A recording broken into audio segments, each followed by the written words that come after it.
And I just want to say a few words thanking Senator Byrd not only for his years of illustrious service to the American people, but for reminding us about the importance of the Constitution. And it's just incredible that year after year he has come up here and perhaps more than any other member of the Congress instructed the American people about that great document and has urged people, children, old people, people from all over this country to once again study what the Constitution is about. And I would hope that as a result of Senator Byrd's efforts, classrooms all over this country, our young people will understand the importance of the Constitution. So, Senator Byrd, thank you so much for your service in that regard. Mr. President, as we observe Constitution Day today, we do not have to look very far to be reminded why it is important for us to reflect on the 221st birthday of the Constitution, which was signed by the framers in Philadelphia on this date in 1787. And I think the reason why it is so important to take a hard look at the Constitution today is because of what has happened over the last 8 years. Because in many respects we have had a president who did not do, as Senator Byrd urged us to do, study the Constitution. And we all know that international terrorism is a very serious issue. We take it terribly seriously, and all of us are pledged to do everything we can to protect the American people from international terrorism. But many of us believe that we can do it within the context of the United States Constitution and the separation of powers brought forth in that Constitution.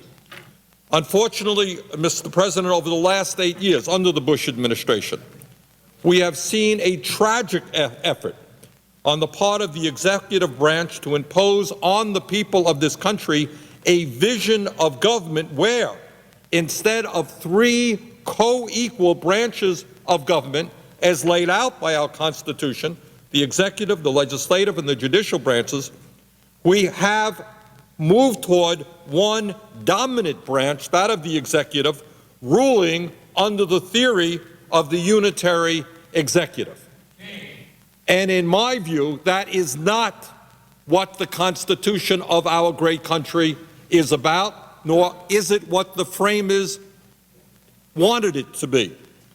The theory of unitary executive states that since the Constitution inherently gives the President the power to do all kinds of things, especially within a military and defense context, beyond what is detailed in Article 2, then the President essentially can just make up whatever he wants to justify for this or that action. In other words, he can say, we are threatened by international terrorism, and I, as the President of the United States, can do anything I want to fight international terrorism. I don't have to worry about separation of powers. I don't have to worry about the laws of the land. I don't have to worry about the Constitution. I'm the President.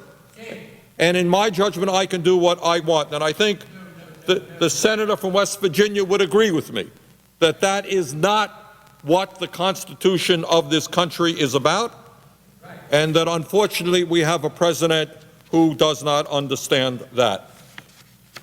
In the last 8 years, sadly, we have seen a steady erosion of the fundamental rights and balance of power laid out in the Constitution and in our Bill of Rights. We have seen the President, the Vice President, and the administration carry out an unprecedented number of programs that insult our constitutional system and erode our standing around the world, because our nation was founded as a nation of law, not of individuals.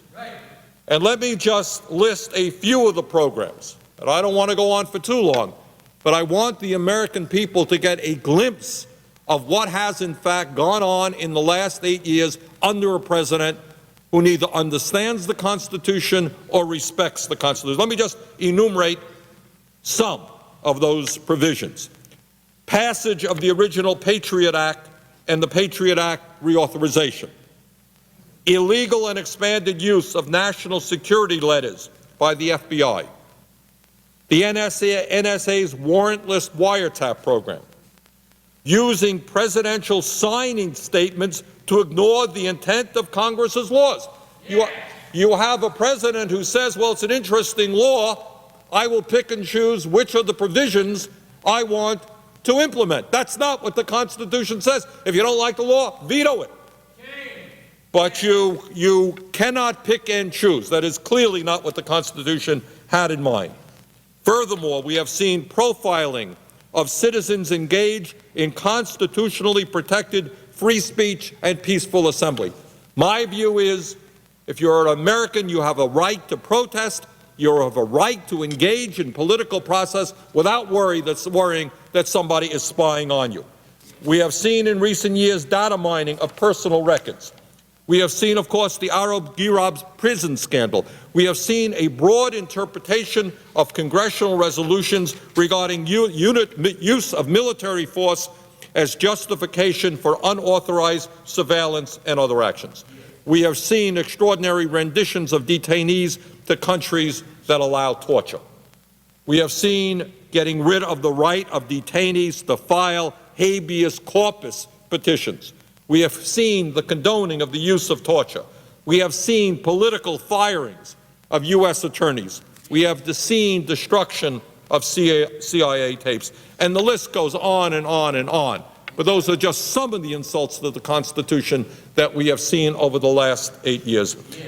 Mr. President, I also want to take a few moments to highlight just one of the more egregious examples of this abuse, which was recently chronicled by the Washington Post. This series of articles describes the unprecedented use of executive authority which trampled on the rule of law and, in the process, Americans' basic civil liberties. Specifically, the articles focus on how a small group of people in the White House, the President, the Vice President's Chief of Staff, and a few others, decided through their own twisted interpretation of the Constitution that with the President's say-so alone, they had the power to perform warrantless surveillance on innocent Americans known as the NSA warrantless wiretapping program. They created a program almost completely outside of the authority of our laws, based on the principle that because the President of the United States is the commander-in-chief and it is his job to protect the country, anything that they think of that protects this country, anything that fights terrorism, is justified under the Constitution, and that, in my view, is just dead wrong. This view of the Constitution and the balance of power in our government that should make all Americans, no matter what political persuasion, and I do want to say that there are a number of conservatives all over this country, and every honest conservative should be appalled by the constitutional abuse that has taken place by President Bush. No matter what your point of view is, you should be concerned, but especially for those citizens in our country who consider themselves conservatives and want to limit the role of government. Senator Byrd, how often have we heard conservatives talk about a limited role in government and then go out and say, oh, the government can do anything they want, forget the Constitution? And I think that that is just absolutely hypocritical.